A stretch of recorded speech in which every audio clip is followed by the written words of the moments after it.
Hello student, मैं दीक्षा। स्वागत है आपका आपके अपने यूट्यूब चैनल में, जिसमें हम पढ़ रहे हैं जून 2023 के करंट अफेयर को।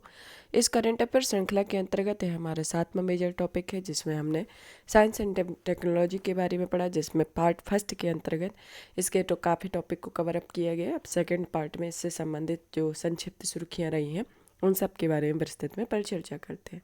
चलिए स्टार्ट करते हैं आज की हमारी पहली सुर्खी के साथ, जिसमें है आनुवांशिक इंजीनियरिंग मूल्यांकन समिति के बारे में। कि कुछ राज्यों में आनुवांशिक इंजीनियरिंग मूल्यांकन समिति को आनुवांशिक रूप से संशोधित हाइब्रिड कपास के जैव सुरक्षा अनुसंधान परीक्षण के आपत्तिजनक प्रमाण पत्र देने से इनकार कर दिया गया है। ये फील्ड परीक्षण तेलंगाना, महाराष्ट्र, गुजरात, हरियाणा में आयोजित किए जाने हैं और वर्ष 2011 में फील्ड परीक्षण के लिए राज्य सरकारों ने एनओसी की प्राप्ति को अनिवार्य कर दिया गया है। कृषि जो होता है वह राज्य सूची का विषय है और ऐसे में विनियमों के अनुपालन की निगरानी में उनकी भागीदारी आवश्यक होती है।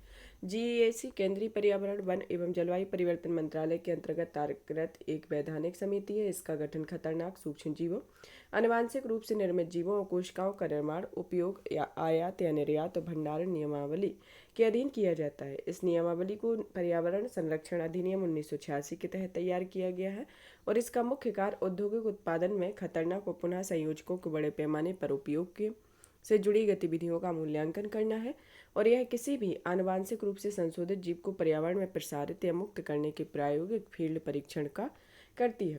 बीटी या बैसिलस थुरेंजेसिस कॉटन या कपास की एक संकर किस्म होती है, जिसे cry first AC, cry 2AB gene मौजूद होते हैं। इन्हें मृदा जीवाणु बेसिलस थुरेंजेसिस से अलग करके बॉल बॉर्मिट कीड़ों का मारने वाले प्रोटीन उत्पन्न करने की कोडिंग की जाती है और बीटी कॉटन एकमात्र जीएम फसल है जिसे भारत में व्यावसायिक खेती के लिए मंजूरी दी गई है। जेनेटिक इंजीनियरिंग मूल्यांकन समिति के बारे में, इसका मुख्यालय नई दिल्ली में है। यह पर्यावरण, वन और जलवायु परिवर्तन मंत्रालय के अधीन काम करता है। इसकी स्थापना इस समिति का गठन पर्यावरण अधिनियम 1986 के तहत बनाए गए खतरनाक सूक्ष्म जीवों तथा आनुवांशिक रूप से निर्मित जीवों की कोशिकाओं के निर्माण, उपयोग या आयात निर्यात की भंडारण नियमावली 1989 के तहत की गई थी। इसका उद्देश्य निम्नलिखित के अनुमोदन के लिए किया गया है, जिसमें पर्यावरणीय दृष्टिकोण से अनुसंधान और औद्योगिक उत्पादन में खतरनाक सूक्ष्म जीवों और पुनः संयोजकों का बड़े पैमाने पर उपयोग करना है, प्रायोगिक फील्ड ट्रायल सहित आनुवांशिक रूप से संशोधित जीवों और उत्पादों के पर्यावरण से मुक्त करना, पर्यावरण अधिनियम 1986 के अंतर्गत दंडात्मक कार्यवाही करना है। वर्तमान में इसमें 24 सदस्य हैं। इसकी बैठक हर महीने होती है और इसकी समिति की अध्यक्षता पर्यावरण, वन और जलवायु परिवर्तन मंत्रालय के विशेष सचिव या अपर सचिव द्वारा की जाती है। अब आता है कोशिका संवर्धित चिकन के बारे में। कि संयुक्त राज्य अमेरिका ने कोशिका संवर्धित चिकन के निर्माण और विक्रय को मंजूरी दी है। कि इसकी कृषि एक ऐसी क्रिया होती है जिसमें पशुओं की बजाय कोशिका संवर्धन से पशु आधारित उत्पादों का उत्पादन किया जाता है। इस प्रक्रिया को निम्नलिखित दो अलग अलग तरीके होते हैं। पहला होता है कोशिका संवर्धन, दूसरा होता है सूक्ष्म किण्वन। कोशिका संवर्धन में कोशिकीय होता है, सूक्ष्म किण्वन में अकोशिकीय दूध जैसी अंतिम उत्पाद में कोई कोशिकीय या जीवित पदार्थ नहीं होता है। वर्ष 2020 में कोशिका संवर्धित मांस की बिक्री की मंजूरी दे दी गई है और ऐसा करने पर वह दुनिया का पहला देश बन गया है। कोशिका संवर्धित मांस के लाभ के बारे में कि ग्रीन हाउस गैसों के उत्सर्जन के संदर्भ में कि इसमें यह है, खाद्य एवं कृषि संगठन के अनुसार कृषि मानव जनित ग्रीन हाउस गैस उत्सर्जन में वैश्विक पशुधन की हिस्सेदारी 14.5% है। पशु अधिकारों की रक्षा हो पाएगी। लोगों को अपने आहार संबंधी आदतों को बदलने की आवश्यकता नहीं होती और उन्हें पोषण संबंधी सुरक्षा भी प्राप्त हो जाएगी। इसमें वसा की मात्रा को कम करके पशु आधारित उत्पादों की तुलना में अधिक स्वास्थ्यवर्धक बनाया जा सकता है। पारंपरिक गौमांस की तुलना में लैब में मांस बनाने की 45% से कम ऊर्जा की आवश्यकता होती है। कोशिका संबंधित मांस से जुड़ी हुई चुनौतियों के बारे में, जिसमें आता है कि कम कीमत निकट भविष्य में ऊंची रहने की उम्मीद है। उच्च गुणवत्ता वाली कोशिकाओं की सीमित उपलब्धता, उपयुक्त विकास, परिवेश संबंधी बाधाएं मौजूद होती हैं। गौजातीय मांस के समान स्वाद, बनावट, वसा, सामग्री आदि तैयार करने में कठिनाई हो सकती है। जागरूकता की कमी के कारण उपभोक्ताओं में इसकी स्वीकृति को अनिश्चितता बनी हुई है।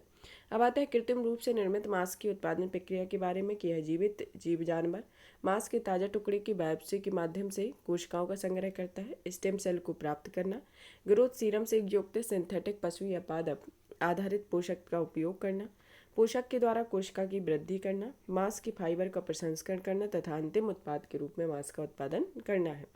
अब आता है mRNA आधारित वैक्सीन के बारे में कि भारत के औषध महानियंत्रक भारत के पहले mRNA आधारित वैक्सीन को मंजूरी दी है। यह GEMCOVACOM एक mRNA आधारित कोविड-19 बूस्टर वैक्सीन है जिसे जेनेवा बायो फार्मास्यूटिकल लिमिटेड ने बनाया है। DCGI के आपातकालीन उपयोग की अनुमति प्रदान करती है। यह लायोफिलाइज्ड वैक्सीन है जिसे 2 से 8 डिग्री सेल्सियस तापमान पर सुरक्षित रूप से भंडारित किया जाता है और इस तापमान की रेंज में इसके गुणों में कोई बदलाव नहीं आता और इसे ट्रोपिक्स नामक डिवाइस का उपयोग करके मरीज को दिया जाता है। ट्रोपिक्स एक ऐसी तकनीक होती है जिसका उपयोग होता है जिसमें वैक्सीन को सुई की उपयोग किए बिना त्वचा के जरिए शरीर के पहुंचाया जाता है और इसके उपकरण तरल वैक्सीन को उच्च दाब पर शरीर में प्रवेश करवाया जाता है। नई दवाएं या वैक्सीन का नैदानिक परीक्षण व अनुमोदन औषध और प्रसाधन सामग्री अधिनियम 1940 के प्रावधान के तहत किया गया है जिसे नई औषध और नैदानिक परीक्षण नियमावली 2019 में कर दिया गया। केंद्रीय औषध और मानक नियंत्रण संगठन में वैक्सीन की मंजूरी देने का अधिकार है या CDSCO की अध्यक्षता DCGI करते हैं तथा वैक्सीन के परीक्षण और उसके बाद के अनुमोदन में पूर्व नैदानिक चरण और मानव नैदानिक 3 चरणों में शामिल हुए हैं। पूर्व नैदानिक चरणों में मनुष्य के परीक्षण नहीं किया जाता है। अब जानते हैं mRNA आधारित वैक्सीन के बारे में कि यह एक प्रकार की वैक्सीन होती है जिसमें मैसेंजर RNA अणुओं का उपयोग करके शरीर की कोशिकाओं को एक विशेष प्रोटीन बनाने का निर्देश देती है और यह प्रोटीन रोगाणुओं के खिलाफ प्रतिरक्षा प्रक्रिया को सक्रिय करता है।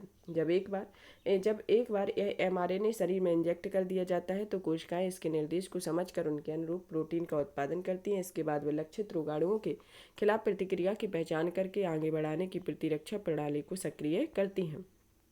अब आता है mRNA वैक्सीन और पारंपरिक वैक्सीन के बीच की तुलना। mRNA के घटक में देखते हैं कि यह mRNA प्रोटीन का ब्लूप्रिंट होता है और इसमें पारंपरिक वैक्सीन माइक्रोबिलियम प्रोटीन या निष्क्रिय माइक्रोवेव का होता है। इनका उत्पादन तेजी से किया जाता है क्योंकि mRNA अणुओं के उत्पादन करना अपेक्षाकृत आसान होता है। इनका उत्पादन आवश्यक प्रोटीन के उत्पादन की गति को अत्यंत धीमी तथा जटिल करना होता है तथा इनकी प्रक्रिया mRNA की प्रक्रिया वैक्सीन के घटकों के हाथों में इंजेक्ट किया जाता है। शरीर की कोशिकाओं को माइक्रोबियल प्रोटीन बनाने के लिए निर्देश देने का कार्य करती है और पारंपरिक वैक्सीन या घटकों को एक प्रयोगशाला में तैयार किया जाता है। प्रतिरक्षा प्रक्रिया को सक्रिय करने के लिए इंजेक्ट किया जाता है और इसके दोनों के अनुसंधान और विकास दोनों के सेम होते हैं कि यह प्रतिरक्षा प्रणाली को सक्रिय करने के लिए एंटीजन की खोज की गई और इसके परिणाम यह शरीर के रोगाणुओं का सामना करने के लिए आवश्यक प्रतिरक्षा प्रणाली का विकास करता है।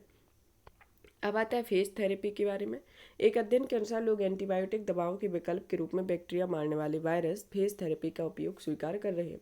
एंटीबायोटिक दवाओं के अनुचित उपयोग के कारण लोग रोगाणुरोधी प्रतिरोध में वृद्धि हुई है, इसलिए बैक्टीरिया संबंधी रोगों के नियंत्रित करने के लिए एंटीबायोटिक दवाओं का एक विकल्प बैक्टीरियोफेज तेजी से लोकप्रिय हो रहा है। वर्ष 2050 तक एंटीबायोटिक प्रतिरोध के परिणामस्वरूप हर साल दवा प्रतिरोधी रोगों से 10 मिलियन लोगों की मौत हो जाती है। बैक्टीरियोफेज या फेज कई एक ऐसे वायरस होते हैं जो केवल बैक्टीरियल कोशिकाओं को संक्रमित करते हैं और उन्हीं कोशिकाओं को अपना प्रतिरोध बनाते हैं।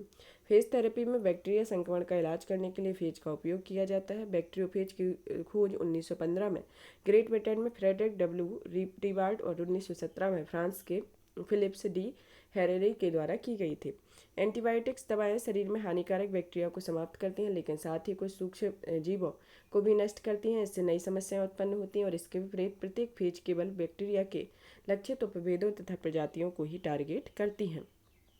अब आता है बैक्टीरियोफेज के जीवन चक्र के बारे में कि यह कोशिकाओं में वायरस के जीनोम को अटैच करता है, फिर इसके बाद वह रिजेक्ट करने के बाद वह होस्ट जीनोम का ह्रास होता है, फिर इसके बाद वायरस जीनोम को प्रतिरूप और वायरस प्रोटीन को संश्लेषण होता है, फिर असेंबल और रिलीज किया जाता है, उसके बाद नया वायरस बनता है और यह एक बैक्टीरियोफेज की क्रिया को पुनः रिवर्सिबल करता है। अब आता है कि फेज थेरेपी के महत्व के बारे में कि फेज से मानव कोशिकाओं के नुकसान होने की संभावना नहीं होती है। इसका कारण बैक्टीरिया कोशिकाओं और मानव कोशिकाओं में मौजूद महत्वपूर्ण अंतर होता है, क्योंकि वे अपना प्रतिरूप बना लेती हैं अतः प्रारंभिक खुराक अपेक्षाकृत कम हो जाती हैं। ये स्वाभाविक रूप से गैर विषाक्त गैस होती हैं क्योंकि ये न्यूक्लिक एसिड और प्रोटीन की बनी होती हैं। अब आता है लेप्टोस्पाइरोसिस के बारे में।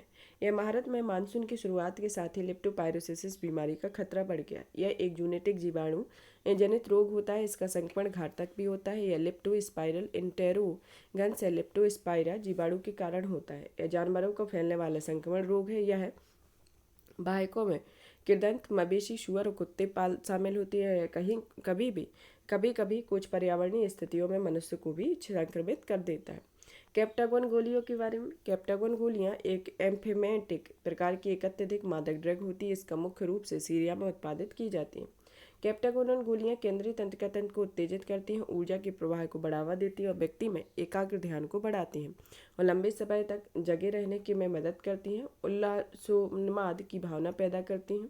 इस्लामिक स्टेट और सीरियाई लड़ाकों ने इन गोलियों को व्यापक रूप से उपभोग किया है। वास्तव में उसी ब्रांड नाम वाली दवा की नकली संस्करण है जिसे पहली बार 1960 में निर्मित किया गया था। फोनॉन के बारे में। फोनॉन भौतिक विज्ञानियों की क्वांटम यांत्रिकी का उपयोग करके फोनॉन को विभाजित करने की सफलता प्राप्त की है। वैज्ञानिकों ने फोनॉन का सफलतापूर्वक विभाजन किया है। साथ ही वैज्ञानिकों की क्वांटम स्थितियों में हेरफेर करने और उन्हें नियंत्रित करने में फोनॉन में गुणों की क्षमता में प्रदर्शन किया हुआ है। वर्तमान में नीलियन ऑप्टर क्वांटम कंप्यूटिंग में क्यूबिट के रूप में फोटोन का उपयोग किया जाता है। क्यूबिट क्वांटम कंप्यूटर की सूचना को आधारभूत इकाई होती है।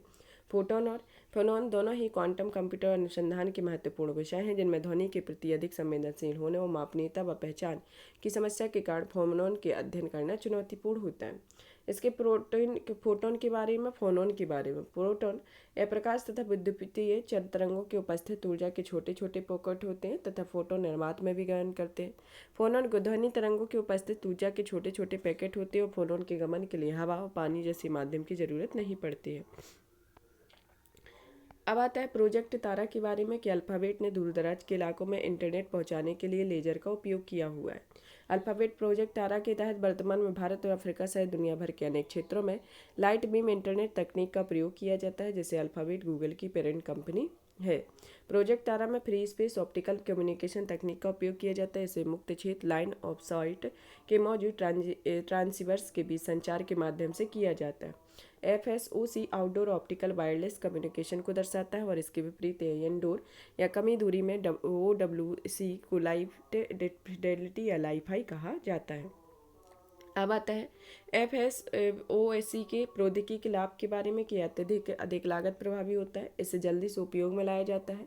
इसके तहत तीव्र गति से डेटा संचालित किया जाता है और यह उन क्षेत्रों में अधिक उपयोगी होता है जहां भौतिक अवरोधों के कारण फाइबर केबल को बिछाना मुश्किल होता है। और इसके पहले अल्फाबेट में प्रोजेक्ट लून के माध्यम से भी इंटरनेट उपलब्ध कराने का प्रयोग किया गया। इसमें इंटरनेट कनेक्टिविटी के लिए समतापी गुब्बारों का उपयोग किया जाना चाहिए। हिरोशिमा AI प्रोसेस के बारे में। हाल ही में जापान ने G7 शिखर सम्मेलन में आयोजित किया गया है, जिसमें सम्मेलन में वैश्विक नेताओं ने आर्टिफिशियल इंटेलिजेंस को विनियमित करने के लिए हिरोशिमा AI प्रोसेस की शुरुआत की है। इसकी स्थापना OECD के और SI के वैश्विक साझेदारी के सहयोग से G7 कार्य समूह के माध्यम से की गई है। भारत में सबमरीन केबल को बिछाने के लिए फ्रेमवर्क के संदर्भ में ट्राई ने भारत के सबमरीन केबल बिछाने के लिए लाइसेंसिंग फ्रेमवर्क और विनियामकी तंत्र से जुड़ी सिफारिशें की है और इस फ्रेमवर्क के माध्यम से भारत में सबमरीन केबल लैंडिंग स्टेशन स्थापित करने संबंधी नियमों को आसान बनाया जा सकेगा। अगस्त 2022 में दूरसंचार विभाग ने सबमरीन केबल और केबल लैंडिंग स्टेशन के संबंध में चिंताएं व्यक्त की हैं। साथ ही इन चिंताओं के माध्यम से इसकी कुछ सिफारिशें की गई हैं। इसमें SMC में समुद्र नितल पर बिछाई जाती है, देशों के डिजिटल रूप को आपस में जोड़ती हैं तथा ये स्थलीय दूरसंचार नेटवर्क को भी आपस में जोड़ती है और इसके विपरीत SCLC को स्थान देती हैं जहाँ एक सबमरीन केबल जमीन के ऊपर आती है। अब आता है सौर विस्फोटन या कोरोनल मास इंजेक्शन के बारे में कि वैज्ञानिकों ने एक ऐसे सौर विस्फोटन का पता लगाया है जिसे 6 सप्ताह से निरंतर स्थिर तापमान को बनाए रखा है। Aryabhatta research institute of observational sciences Nainital के वैज्ञानिकों ने पाया है कि 2017 में एक और विस्फोटन या कोरोनल मास इंजेक्शन में कोर में स्थित स्थिर तापमान को बनाए रखा है। यह एरीज विज्ञान एवं प्रौद्योगिकी के अंतर्गत एक स्वायत्त संगठन है तथा इसके मुख्य निष्कर्ष में देखते हैं कि यह कोर के विस्तार के बावजूद भी तापमान स्थिर बना हुआ है। सामान्यतः कोर के विस्तार के साथ यह कम होता जाता है। कोर के बाहर की ओर विस्तारित होने के साथ इसका घनत्व 3.6 गुना कम होता है। नए खोज की महत्व के बारे में कि इसकी खोज हमारी समझ में वृद्धि और इस तरह के प्रस्फुटन में पृथ्वी के संचार प्रणालियों में कैसे प्रभावित करती है। यह भारत का पहला सौर मिशन आदित्य L1 की विजिबल एमिशन लाइट कोरोनोग्राफी से युक्त होता है। यह सूर्य के आंतरिक कोरोना में CME थर्मोडायनेमिक गुणों के बारे में अधिक डेटा को प्रदान करेगा। अब आता है कि बेटेल्यूगेज के बारे में। बेटेल्यूगेज या ओरायन तारामंडल का एक चमकदार लाल विशालकाय तारा होता है। यह भारतीय खगोल विज्ञानी में ध्रुवित्र आद्र भी कहा जाता है। यह तारा अपने अंतिम कार्बन दहन चरण में होता है। इसका कारण है कि यह तारा पहले ही हाइड्रोजन और हीलियम दोनों का उपभोग कर चुका है। जब यह तारा आवर्त सारणी के सभी तत्वों का उपभोग कर लेता है तो यह गुरुत्वाकर्षण इसके कोर को संकुचित कर देता है, इसे न्यूट्रॉन तारा या ब्लैक होल में बदल देता है। जेमिनीड उल्का बौछार के बारे में। पार्कर सोलर प्रोब ने पृथ्वी पर जेमिनीड उल्का बौछार की रहस्यमय उत्पत्ति का खुलासा किया है। उल्का बौछार की घटना तब होती है जब पृथ्वी पर किसी धूमकेतु के मार्ग से गुजरती है और ऐसी स्थिति में धूमकेतु के मलबे में टुकड़े पृथ्वी के वायुमंडल में प्रवेश करने के कारण प्रज्वलित हो जाते हैं और इस कारण रात्रि में आकाश में प्रकाश की रेखा दिखाई देती है। पैथोन छोटा क्षुद्रग्रह होता है, यह केवल 3 मीटर लंबा होता है और यह 1.4 साल सूर्य के चारों ओर एक कक्षा में चक्कर लगाता है। अब आता है अर्ध चंद्रमा के बारे में। हाल ही में खगोलविदों ने पृथ्वी के साथ चक्कर लगाने वाले नए क्षुद्रग्रह की खोज की है। क्षुद्रग्रह FW13 नाम दिया गया है। यह अर्ध चंद्रमा या अर्ध चंद्रमा उपग्रह का संज्ञा दी गई। इसका अर्थ होता है कि यह उतनी ही अवधि में सूर्य की परिक्रमा करता है जितनी अवधि में वह पृथ्वी की करता है, हालांकि यह पृथ्वी के गुरुत्वाकर्षण खिंचाव से कम होता है। ईरान की पहली हाइपरसोनिक मिसाइल के बारे में। ईरान ने स्वदेश निर्मित अपनी पहली हाइपरसोनिक मिसाइल फतह का अनावरण किया। यह मिसाइल की मारक क्षमता 1400 किलोमीटर है। हाइपरसोनिक मिसाइल एक ऐसी हथियार प्रणाली होती है जो ध्वनि गति की 5 गुना तेज रफ्तार से उड़ान भर सकती है। ये सामान्यतः गति मैक में 5 लगभग 6174 किलोमीटर प्रति घंटा होती है। हाइपरसोनिक मिसाइलों को पारंपरिक बैलिस्टिक मिसाइलों की तुलना में कम ऊंचाई पर भरने में सक्षम होती है। हाइपरसोनिक हथियार प्रणालियों को 2 प्रकार की होती है। एक होती है हाइपरसोनिक ग्लाइड व्हीकल, दूसरी होती है हाइपरसोनिक क्रूज मिसाइल। हाइपरसोनिक हथियारों के लाभ के बारे में। यह केवल गति ऊर्जा यानी कि गति से ऊर्जा प्राप्त करने में भूमिगत क्षेत्रों में आसान लक्ष्यों को नष्ट करने हेतु होते हैं। हाइपरसोनिक हथियार को विकास करने के लिए अमेरिका, रूस, चीन अग्रणी रहा है। इसके अलावा ऑस्ट्रिया, भारत, फ्रांस और जर्मनी और जापान भी तकनीक विकसित कर रहे हैं।